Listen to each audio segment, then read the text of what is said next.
Good evening, everybody. I am your host, Mia Neeson, a part of the coalition No Dem Left Behind here in Maryland, and I am joined by Cindy again. So tell us, Cindy, what you running for?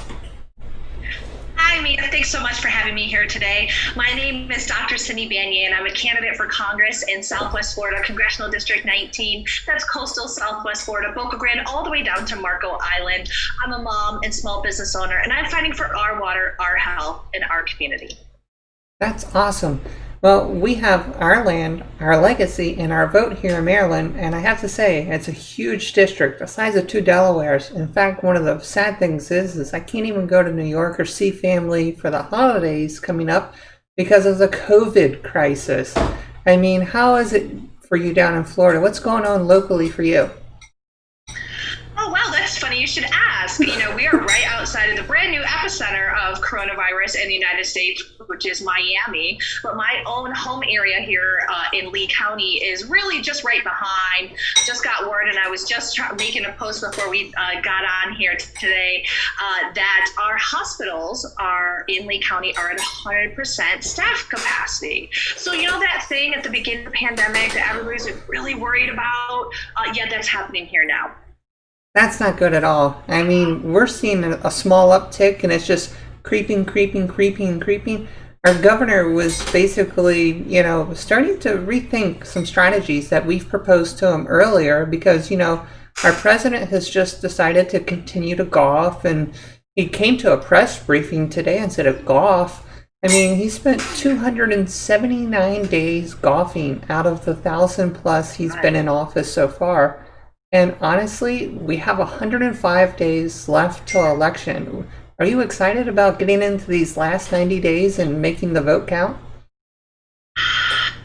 Absolutely are. So, it's so exciting in my district here. We have one of the hottest races in the state of Florida, if you can call it that, because we have an incumbent who's been absent. Now he had like the highest absentee rate in Congress right up until coronavirus, where he hasn't voted in the past 6 months.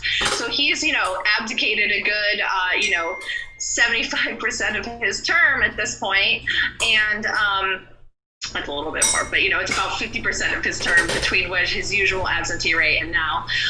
And so everybody who thinks that there's somebody on the Republican side in this race they're trying to jump in this seat, and it's crazy. So there's 9 Republicans running, each trying to be the best Trumper that they can be. And here I am working to take all the way through. Got some great Democratic support coming out of here, and I'm ready to flip this district because it's time, and people are very, very tired of what's been going on. That's crazy to hear that you got so many people running for that seat, especially on the Republican side. How many of them are wearing a mask out of those 9? Are they doing like President Trump? Zero.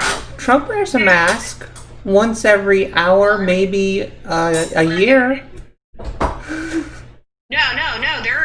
No, they're master tyranny, I guess. Oh gosh, so they don't believe in the science. No, everything's fine. It's fine. We're only going to lose 2% of kids when we open schools. That's not good at all.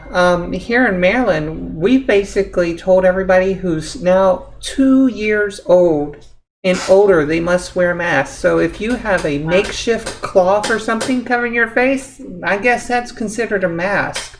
Seriously, people need to invest in a mask. It's going to save their lives, and I'm super excited about our next 90 days because we've been text messaging, calling people to vote by mail because that's something the governor is now strongly encouraging.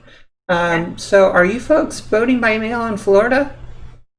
Yeah, so we are voting by mail. So Florida, despite the fact that, Donald Trump came out and said vote by mail is full of fraud, he himself votes by mail in Florida, right? And no, we've had that for a very long time. Our supervisors of elections are well equipped for handling vote by mail. In fact, all of our supervisors of elections, despite them being partisan elections, by the way, they're elected. So we have a Republican supervisor of elections in my county, but they're all coming out saying, listen, vote by mail is safe. It has a 0.0006% fraud rate. And it's very safe. It's very effective. There is no corruption, and it's across the parties who are saying that we need to have it, and we need it to keep our populations, particularly our elderly and retiree population here, safe. I completely agree, because when we did our primaries with vote by mail, everybody got their mail-in ballot. They didn't get an application. They didn't have to go through no two-step verification. You know, even if they showed up on election day, they were still able to just, you know, grab the ballot, fill it out, verify their information, and put it in a box and vote. I mean, that was simple. It kept people safe and it kept people alive. And I'm ready for them to do it here in November. So I'm just glad to hear it's happening everywhere else. Because this isn't going away. It's not magically going away. In fact, I think Trump says, oh, he changed his mind as much as my representative has been changing his mind. He now says, well, the pandemic's going to get worse. It's not going to just disappear. It's you know, he can't Sharpie gate his way out of this. I think he's just going to get the secret police around here and tell everybody to mask. Oh, wait, I don't think he's going to do that. He's just going to get rid of us. I think that's going to be the hardship that we all feel as an American. But, you know, stay active, stay a voter. And, you know, what are your thoughts if the president said, hey, this is something that we're doing in your community? What, like just ignoring the pandemic or releasing paramilitary troops? Paramilitary troops. Yes. Like, have them say, we're going to ignore the pandemic and have everybody just act like it's hunky-dory. Remember, Costco Carl was in my town. If I don't remember if you remember seeing Costco Carl from a couple of weeks ago, the man who was like going up like this, shouting at the older woman. Yeah, that was like down the street for me. So anyway, so what I am completely horrified, by the way, with the paramilitary troops that we've seen deployed in Portland. It's just, I can barely believe that this is the United States. And the thing that's like really wild for me is, you know, I'm a professor in the Department of Political Science. I teach American government, I teach global studies, right? So, you know, I've been very involved in the analysis of political science and international relations, you know, throughout my career.